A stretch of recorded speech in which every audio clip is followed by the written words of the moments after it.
मित्रों, मैं सौरभ पांडे प्राकृतिक खेती से आपका स्वागत करता हूं। बहुत दिनों बाद मेरा लाइव आना हुआ है और इसके बहुत से कारण हैं कि व्यस्तताएं इतनी बढ़ गई हैं कि आना हो नहीं पाता है। और अभी खेत में मेरे क्या स्थिति है कि अब की बार जो है धान कट चुके हैं और पूरे खेत में धान लगा था और अलग अलग टाइप के धान लगाए थे, देसी वैरायटी के, काला धान। और तो जो यहाँ पे हैं धान पक के कट चुके हैं, पूरा खेत खाली पड़ा है अभी।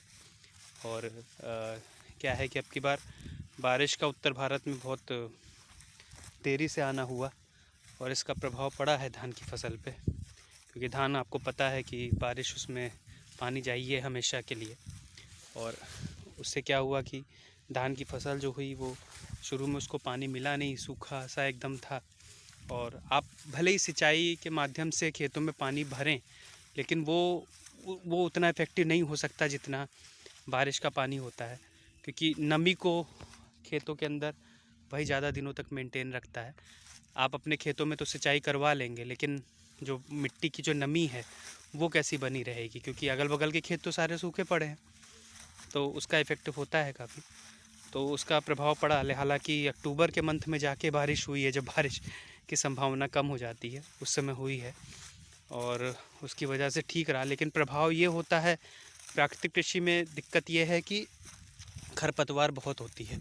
कि मतलब आप जैसे अब धान हो गया, अब बारिश नहीं हो रही है तो खरपतवार तो बढ़ती चली जाएगी और वो फिर धीरे धीरे जो धान की फसलें होती हैं उनको दबा देती है।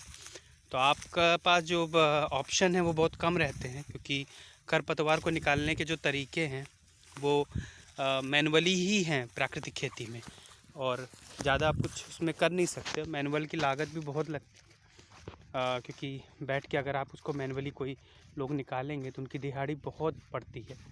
तो उसका हल यही है कि बारिश समय पे होती तो खरपतवार इतनी तेज़ी से ना बढ़ती और धान की फसलें ऊपर रहती। अब वो हो गया ही है तो मैंने कुछ हिस्से में खरपतवार हालांकि मैनुअली साफ़ करवाई। और कम से कम शुरू में तो यही लग रहा था कि धान भी नहीं निकल पाएगा अब के सीज़न में, जिस तरह का मौसम एकदम सूखा पड़ गया था उस लिहाज से। लेकिन हालांकि स्थिति ये है कि धान हो गया, हालांकि कम हुआ है जो एक्सपेक्टेड था उससे काफ़ी। और लेकिन यह है कि जो भी फसलें लगी थी वो हुई हैं और कट भी गई हैं। और अब विचार ये है कि अब जैसे यहाँ पे हल्की हल्की सर्दी शुरू हो चुकी है, और अब विचार ये है कि हर इस समय की फसलें जो हैं, गेहूँ है और चना है, मटर है और अलसी अब की बार मैं थोड़े एरिया में लगाने की भी सोच रहा हूँ। और मटर अब की बार ज़्यादा एरिया में, मटर का मेरा बहुत अच्छा रिज़ल्ट रहा था लास्ट टाइम। 3 किलो मटर में मैंने कम से कम 70 किलो मटर निकाली थी, 65-70। तो अब की बार आशा है कि मैं उसमें और भी एक्सपेरिमेंट कर पाऊँ। तो मतलब चना है, मटर है, अलसी है, सरसों है और गेहूँ है, प्राकृतिक गेहूँ, बंसी गेहूँ, जिसका बीज मेरे पास पिछले बार का रखा हुआ है। तो उसी को फिर से लगवाया जाएगा। तो आप उसको फिर से रिसाइकिल करके लगा सकते, मतलब फिर से आप उसको उन्हीं का बीजों का उपयोग कर सकते हैं। ये भी है कि आपको फिर से बीज के ऊपर पैसे खर्च करने की ज़रूरत नहीं है।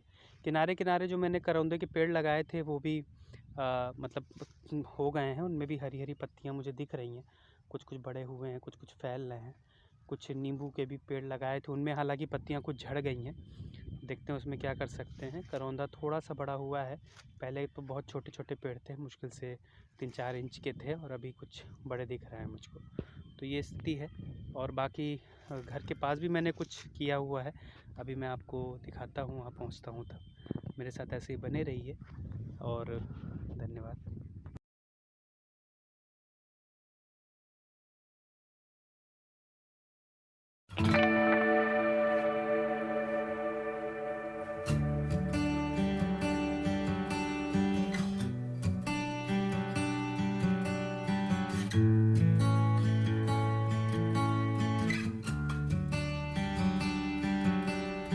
ये देखिए मित्रों, ये धान जो हुआ है आपकी, अलग अलग प्रकार के धान है। इसमें ये जो आपको दिख रहा है ये, और इधर का, और वो ये काला धान है। तो ये सब यहाँ की देसी वैरायटी हैं जो हुई हैं। धान हालांकि कम हुआ है, मुझे लगता है कि टोटल मिला के ये 7-8 कुंटल धान है जो हुआ है। 6-7 कुंटल भी होगा, उससे कम ही होगा। लेकिन ये देखिए, ये वाला जो धान है ये एकदम काला है। इसमें इसके अंदर के जो बीज हैं दोनों मैंने निकाल के देखे, एकदम काले हैं। अगर आपको दिखा सकूं निकाल के तो ब्लैक राइस जिसे कहते हैं, लंबा भी है ये देखिए, और अच्छा धान निकला है ये। तो इसका प्रयोग पहली बार किया था, हालांकि ठीक रहा है ये। और बाकी दिखाता हूँ बाहर क्या स्थिति है। देखिए, मैंने यहाँ पे एक्चुअली क्या है, मेरा मन था कि अरहर भी अपने खेत में की जाए, लेकिन अरहर के लिए हमारा जो खेत है वो उपयुक्त स्थान नहीं है, क्योंकि वहाँ पे वाटर लॉगिंग की जो समस्या है, और अरहर की फसल जो होती है 1 साल की फसल होती है, तो उसमें पानी नहीं बिल्कुल होना चाहिए इकट्ठा। तो यहाँ जो हमारा घर के पास का एरिया है, यहाँ पे जो ये जो जगह है ये इसमें ऊंचा है, इसमें पानी इकट्ठा नहीं होता। तो ये देखिए अरहर के पेड़, ये सब आप देख रहे होंगे, ये सब अरहर के पेड़ हैं जो बड़े बड़े हो रहे हैं। देखिए सब में उगे हुए हैं, ये सब अरहर ही है जो आपको दिख रही है। तो कुछ कुछ पेड़ तो मुझसे भी बड़े ही हो गए हैं। और ये देखिए, ये है अरहर। यहाँ पे बांस अगर आप देखिए तो बांस तो इतने बड़े हो गए हैं कि देखिए, बांस कम से कम ये तो 20-20 फीट के बांस हो गए हैं। देख रहे हैं, जो बांस हमने छोटे से लगाए थे कितने बड़े हो गए। ये सब अरहर है। और बीच में देखिए बांस, ये देखिए बांस का एक ये पेड़ है, बहुत बड़ा है, मुझसे तो मेरे अति गुना है कम से कम ये। इसी तरह इधर भी बांस का एक पेड़ है, ये भी बहुत, मतलब बांस तो सब सही हुए हैं। देखिए कितना बड़ा हो गया है। तो इस तरह से मुझे बांस के कई पेड़ दिख रहे हैं यहाँ पे जो हो गए हैं बड़े बड़े। तो बांस और अरहर की ये स्थिति है जो घर पे लगाई है अरहर, बांस। तो देखिए अरहर खेत में क्या है कि अभी देखिए हमारे गांव में घर घर पानी का कनेक्शन जो गवर्नमेंट की योजना है वो चल रही है। तो बहुत बड़ा एक टंकी बन रही है गांव से थोड़ा बाहर, और हर घर में देखिए पाइप का कनेक्शन बेच रहा है। हमारे घर में भी लग गया है।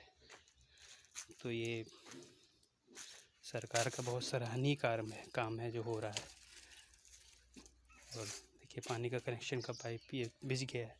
अब जब भी वहाँ पे बोरिंग हो जाएगा, टंकी बन जाएगी, बोरिंग का वो हो जाएगा, उसके बाद पानी का कनेक्शन सबके घर में होगा।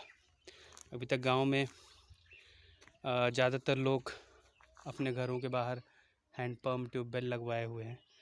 या तो हैंडपम्प ट्यूबवेल का ये है कि वो पानी के लेवल को मेंटेन नहीं रखते, वो धीरे धीरे उसमें पानी नीचे ही जाता है।